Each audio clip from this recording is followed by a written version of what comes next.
Look, Nemo, look! It's a wishing star! Star light, star bright, first star I see tonight. I wish I may, I wish I might have the wish I made tonight. Nemo, you want to know what I wish for?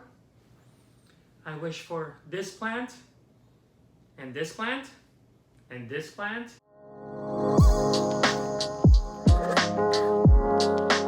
Hey guys, what's going on? Welcome back to my channel. So in today's video, I'm going to share with you guys my top 10 wish list plants. So these are plants that's currently not in my collection.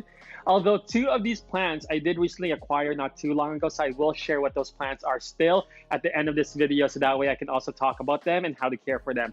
But yeah, so typically these are plants that's not in your collection, and some of these plants are a little bit harder to find, but nonetheless, I will go through them and share them with you guys. I am not going out of my way to chase these plants, to be quite honest. If they do happen to present themselves either because my local nursery or big box store has them, great. If not, that's okay. You know, some of these plants also cost like an arm or leg, and I want to keep my arms and legs. You know, they do need a bit of a workout, but still. So the first one on my list is the FICUS triangularis. First of all, you guys know I love my ficus plants. My ficus elasticus here, the Tineke, the Ruby, the Burgundy, my ficus benjamina, my ficus altissima, my ficus audrey. I love ficus plants, except for the ficus lyrata. I hate that plant. So, but I usually do find ficus plants relatively easy to care for. And this ficus triangularis, I've been wanting one for a while now. I did see one in person. Unfortunately, they weren't selling it yet, but I love the way this looks. I love the triangular shape of the leaves and the variegation on it. It reminds me of my ficus Tineke. And I know a few of my fellow plant tubers have been actually discovering this plant in your local big box stores, whether that's Lowe's, Home Depot, or IKEA or whatnot. So I am hoping that that does happen here in Canada as well, hopefully this summer. But you know, if not, that's okay, maybe next summer. But definitely on my list, and it's been on my list for a while now. So next one on my list is a philodendron, and you guys know I struggle a bit with philodendrons. You know, I've had a few in the past. I've had like the heart-shaped leaf philodendrons, the pink princess, the red imperial, the moonlight, and all of those guys are gone. I'm still going through a battle and a bit of a rehab mode with my melanochrysum. So hopefully, you know, that guy survives and makes it. But this particular philodendron, I want to try again with. I'm not ready to give up on them. It's the MICANS, so it's another heart-shaped leaf one, because I do like trailing plants. And a lot of you guys, you know, swear that these guys are so easy to care for, very similar to like a pothos or a syndapsis. So I do want to give it another try, and I think I'm getting a little bit better with my philodendrons. Now the melanochrysum is still, like I said, in ICU right now, but I think I'm kind of getting the hang of it. So if I do come across a philodendron MICANS, I definitely do want to give it another try. But again, I also haven't seen this plant in a very long time in any of my local nurseries or big box stores. I did see them, I think the last time I saw them was about a couple years back when I was at Plant World, and I was debating if I wanted the MICANS or this Jade Satin Syndapsis. You know, I kind of wish I got both of them, to be quite honest, but I went with the Jade Satin, and that was kind of the last time I saw a MICAN in the store. So the next one on my list is the Syngonium, the ALBO Syngonium, and I've seen Sharina Syngonium. I'm sure some of you guys have. This is from Plant Collector Melbourne. It's her picture on Instagram, but yes, another beautiful plant. First of all, Syngoniums I think are really easy to care for. I have a couple of them now, and this ALBO just looks so beautiful because it's a variegated one. We're all, you know, let's be honest. We all love our variegated plants, but yes, definitely on my list. And I haven't seen this in person at all. I don't even know anyone locally here that has this plant, but if you guys do, just kidding. But yes, definitely on my list because Syngoniums are so easy to care for, and it just looks so light and airy, and I don't know, just there's something cool and magical about it.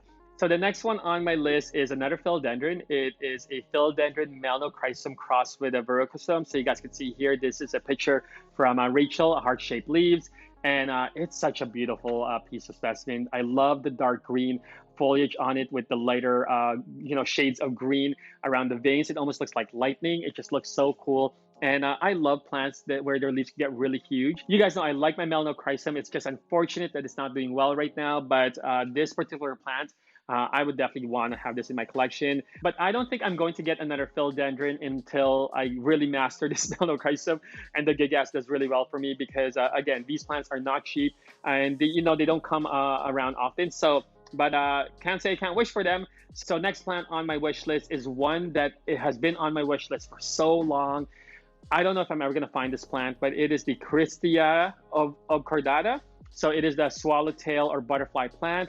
You guys can see right here, it looks so cool. It has that butterfly shaped leaves or like a stingray, and it just looks so cool. I mean, like, I love it. There's like a purple kind and a green kind, and it's so stunning. And I think these are native to Thailand, but I've never seen them in person. I don't even know anyone in my plant community circle that has this plant, but it is so cool, so stunning. And like I said, it's been on my list, I'd say, from almost 4 years now, 3 or 4 years. And yeah, I've never come across it. Even online, I don't see it often. But yeah, so next one on my list is the, okay, it's another philodendron. You know, philodendrons don't like me, but I think this particular philodendron does better for me, only because, okay, so it's the Florida Beauty. And you guys can see here from Cynthia, this is her Florida Beauty. And I love the shape of this leaf, and it looks so cool. And obviously the Florida Beauty is more of the variegated kind versus the Florida Ghost, which is where the leaf typically starts off as like white and eventually goes to green, while the Beauty is more variegated throughout its life. But this particular plant kind of reminds me of my Philodendron 69686, which surprisingly is doing really well for me, unlike the other philodendrons that we don't want to talk about anymore. But yeah, so I definitely do want this in my collection. I just haven't seen it being sold anywhere. But yeah, so the next plant on my list is the variegated ZZ plant. So first of all, I love ZZ plants. They are so easy to care for, so cool, so simple, yet stunning at the same time. So I am looking for the variegated kind. I think that would look so cool. Although I've heard from others that the variegated ZZ plant isn't as easy to care for like the regular kind. So I don't know if that's true. If you do have a variegated ZZ plant, let us know how you care for them. But yeah, so definitely on my wish list. And then the next one on my wish list is an Anthurium. Surprisingly, Anthuriums does really well for me. My Chrysalinum is doing well. My Clarinarium is doing well. And I love Anthuriums. This one is called the WARAQUEANUM. And there's a lot more Anthuriums I want to get on my list. But this one in particular I like because I love the length of the foliage. It's a little bit more slimmer, unlike the Clarinarium, which is a little bit more of a heart shape. And you guys can see here, this is Kaylee Ellen's Anthurium here. And it's massive. It's huge. So these guys can grow really, really big.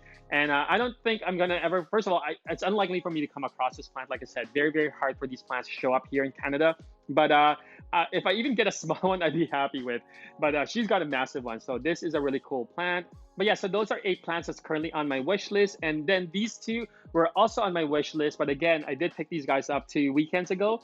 We'll start off with the, ta-da, the blue oil fern. So this guy has been on my wish list when I first saw it at the New York Botanical Garden. I love the foliage on this guy. It kind of looks more like a Hoya. The leaves are a little bit more thicker and very similar to that of a Hoya as well. But one thing that's cool about this, it has this like blue iridescent shine on its foliage and leaves. Makes it look so cool and so unique. But it is a fern. And this guy requires a lot of high humidity. So I definitely am keeping him in the greenhouse. I'm hoping he's going to do well and he can live with me for however long he wishes, hopefully a couple years, but we'll see.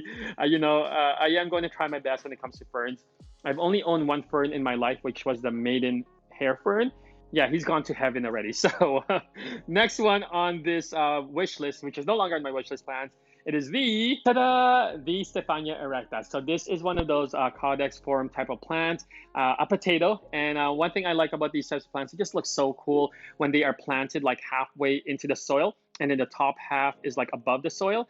And then it grows these long, beautiful stems and it shoots out circular leaves. It just looks so cool. And the way I care for these types of plants is I usually have them in a soil or medium mixture that consists of, cacti soil, a bit of regular potting mix, a bit of peat moss, a lot of perlite or pumice, and then some cocoa husk to really create a bit of that well drainage type of medium. But at the same time, retain a bit of the moisture when the plant needs it with the cocoa husk. And then I mist this guy every morning.